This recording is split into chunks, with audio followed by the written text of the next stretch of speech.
Esa reka nkubwire ndakwanga ya wabimenyaga ko ninjeze imbere siseme izamuka. Ntabwo bizapfa gushoboka Kevin mu gihe tukifite ura mubyeyi ubyara ibibazo bya buri munsi yibaruka buri munsi yibaruka ibibazo. Uribaza ko na wasigara hano nkajya mu gikoni guteka sibyo mu gihe n'ubu twicaye gutya uyu mwanya uri hano hagati yanjye nawe nawe ubwaho ni munini none nitekereza usigana njye mu gikoni njyenyine oya ntabwo byakunda ngo tugende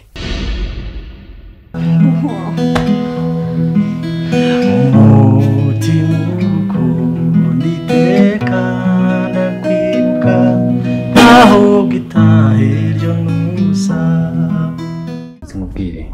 nta kwana nanjye nta uzabihungira nyine ariko icyo gihe tuzatubyemera n'amategeko n'Imana byose n'ababyeyi babimenye no sungu iwacu bazi ko ngiye kwana n'umuhungu ako nta kintu kibi tugiye gukora zana musinyire ugende reka tuganire nganira mind yuko ntajya mvugana n'abantu nka what the fuck guze urumva utekereza ko unyemeje nyine urankomvetse tayari ukunda kumvise ni kutekereza oya no kuri boss nagaruka bakonjeka mu mbabari genda ukore genda ukomeza akazi ariko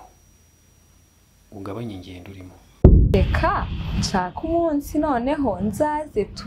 tumarane iminsi n'icyumweru nta kibazo nubwo nyine ibyo nkubeshye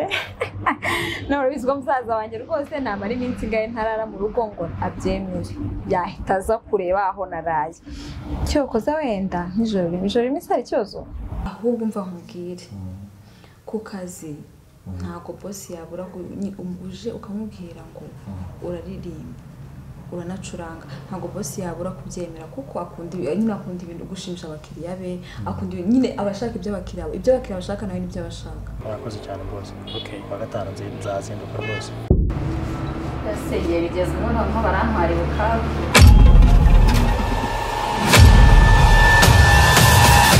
uramye namatwi rwose ntese semi rwose akunda igende nicanga nkubaza ikibundi muri nanjye ko nzaho ndi bubice burutuyebwa kuzana hanga ko ngewe nzaho ndi bubice babarira kanigendera mwakwa w'iki gitondo sinawukira ariko mbere yuko ngenda najya nkubwire nutitonda uzashiduka wabaye umuseriveri ahangaha cyangwa nawe wagiye